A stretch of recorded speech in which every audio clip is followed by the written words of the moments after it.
Secret একটা recipe আপনাদের সাথে শেয়ার করতে যাচ্ছি। আশা করি আপনাদের কাছে ভালো লাগবে। প্রথমে মুরগির মাংসগুলোকে পানি দিয়ে ধুয়ে নিব। আপনারা চাইলে মুরগির মাংসগুলোকে ভিনেগার দিয়ে 10 থেকে 15 মিনিট ভিজিয়ে রাখতে পারেন। এতে ফ্রাই করলে মুরগির মাংসটা খুবই নরম হবে এবং মুরগির যে এক্সট্রা গন্ধ রয়েছে সেটা থাকবে না। বাটা মশলার জন্য আমি রসুন, আদা, কাঁচামরিচ এবং বিদেশি ধনিয়া পাতা ব্যবহার করেছি। একটা স্পেশাল মশলা বানিয়ে নিব। এর জন্য লাগবে জিরা, সাদা এলাচ, কয়েকটা শুকনো মরিচ আর অল্প একটু মৌরি নিয়ে নিয়েছি।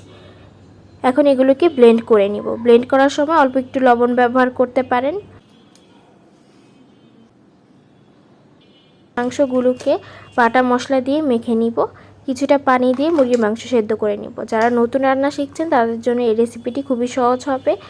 যেহেতু মুরগির মাংস প্রথমে সেদ্ধ করে নেওয়া হয়, তাই ফ্রাই করলে ভেতরে কাঁচা থাকার সম্ভাবনা থাকবে না। আমি ভালো করে মেখে পর্যাপ্ত পরিমাণে পানি দিয়ে নিব। মুরগির মাংস যখন একদম সিদ্ধ হয়ে যাবে, অল্প পানি অবশিষ্ট থাকবে, তখন মুরগির মাংসগুলোকে তুলে নিব এবং অবশিষ্ট পানির মধ্যে কর্নফ্লাওয়ার এবং গুঁড়ো করে রাখা মশলা দিয়ে নিব।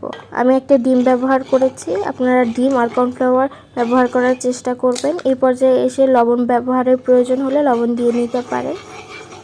সসের জন্য আমি সয়া সস আর বারবিকিউ সস ব্যবহার করেছি। আপনারা চাইলে সস নাও ব্যবহার করতে পারেন। এখন এটাকে ভালো করে মিক্স করে নিব। এরপরে সিদ্ধ করে রাখা মুরগির মাংসগুলোকে দিয়ে 10 থেকে 15 মিনিটের মতো রেখে দিব।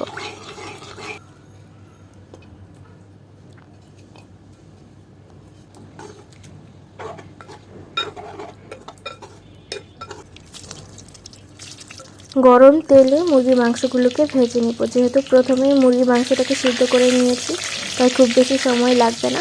আপনারা যদি এই রেসিপিটি ট্রাই করে উপকৃত হন, তাহলে আমার ইউটিউব চ্যানেলটি সাবস্ক্রাইব করে রাখতে পারেন। তো আজকের ভিডিওটি এই পর্যন্তই। সবাই ভালো থাকবেন। আসসালামু আলাইকুম।